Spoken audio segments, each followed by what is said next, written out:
رسول اللہ، محمد اللہ کے رسول ہیں، والذین معہ، جو ان کی معیت میں رہے، جو ان کے قرب میں رہے، اشداء علی الکفار، وہ کفار کے لیے سخت ہے، رحماء بینہم، آپس میں محبتیں بانٹنے والے ہیں، پیار رکھنے والے ہیں، تراہم رکعا سجدا یبتغون فضلا من اللہ ورضوانا،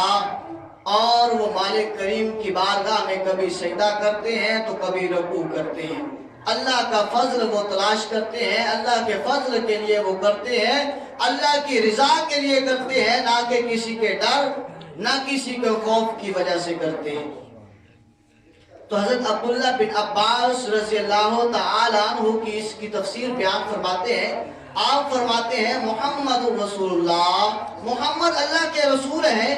والذین معہ سے مراد جو ہے یہ حضرت ابوبکر صدیق رضی اللہ تعالیٰ عنہ کی ذات ہے، کہ ہیں تو سبھی صحابہ اکرام سرکار علیہ السلام کے ساتھ رہے ہیں، قرب میں رہے ہیں، پیار میں رہے ہیں، تعلق میں رہے ہیں، پر جس طرح حضرت ابوبکر صدیق رضی اللہ تعالیٰ عنہ کو قربت سرکار علیہ السلام کی نصیب ہوئی ہے، اس طرح کسی اور کو نہیں ہوئی۔ اس لیے فرمایا اس کی پہلی شان جو اس آیت کریمہ کی ہے، والذین معہ سے مراد حضرت ابوبکر صدیق کی ذات ہے، کہ دیکھیں وہ غار میں بھی حضرت سرکار علیہ السلام کے ساتھ ہیں، اور آج مزار میں بھی سرکار علیہ السلام کے ساتھ ہیں۔ یہاں پہ بھی یعنی کہ پہلی شان جو قرآن پاک میں ہے سرکار علیہ السلام کے بعد وہ حضرت ابوبکر صدیق رضی اللہ تعالی عنہ کو ملی ہے۔ اور فرمایا اشداء علی الکفار، باقی صحابہ بھی کفار کے لیے جو ہے وہ سخت تھے، سخت رویہ رکھنے والے تھے، جنگ ہو یا غزوہ ہو جس جگہ بھی تو صحابہ اکرام جو ہے وہ ڈٹ کر قوت اور طاقت کے ساتھ، بہادری کے ساتھ جو ہے کفار کا مقابلہ کرتے تھے۔ لیکن فرمایا جس طرح حضرت عمر بن خطاب رضی اللہ تعالی عنہ جوش اور جذبے کے ساتھ، طاقت اور قوت کے ساتھ کفار کا مقابلہ کرتے تھے، اس طرح اور کسی کے پاس یہ شان اور عظمت نہیں تھی۔ فرمایا اسی طرح دوسری جو شان ہے اس آیت میں، اشداء علی الکفار، کفار کے لیے سخت، وہ حضرت عمر بن خطاب رضی اللہ تعالی عنہ کی ذات ہے۔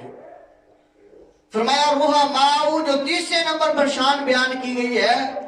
کہ ہیں تو سبھی صحابہ اکرام آپس میں محبت کرنے والے، آپس میں اتفاق کے ساتھ رہنے والے، اتحاد کے ساتھ رہنے والے، پیار کے ساتھ رہنے والے، ایک دوسرے کی بات کو جو ہے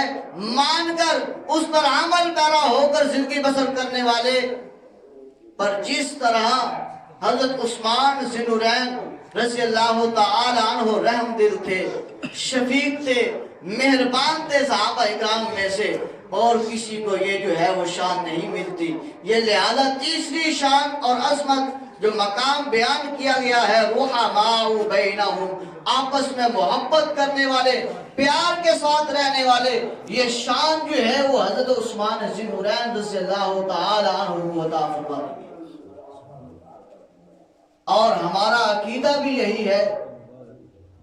کہ پہلے نمبر پر امیر المؤمنین جو ہے حضرت ابوبکر صدیق رضی اللہ تعالی عنہ ہے، اور دوسرے نمبر پر امیر المؤمنین جو ہے وہ عمر بن خطاب رضی اللہ تعالی عنہ ہے، اور تیسرے نمبر پر امیر المؤمنین جو ہے وہ حضرت عثمان ذی النورین رضی اللہ تعالی عنہ ہے، اور چوتھے نمبر پر جو امیر المؤمنین ہے وہ حضرت علی کرم اللہ الوجہ الکریم ہے۔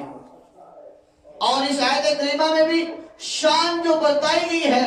مقام جو بتایا گیا ہے، فضیلت جو بیان کی گئی ہے اور اسی مطابق ہے۔ پہلے والذین معہ حضرت ابوبکر صدیق، اشداء علی الکفار عمر بن خطاب، رحماء بینہم عثمان ذی النورین رضی اللہ تعالی عنہ، تراہم رکعا سجدا یبتغون فضلا من اللہ۔ آپ فرماتے ہیں حضرت عبداللہ بن عباس رضی اللہ تعالی عنہ کہ تمام صحابہ اکرام،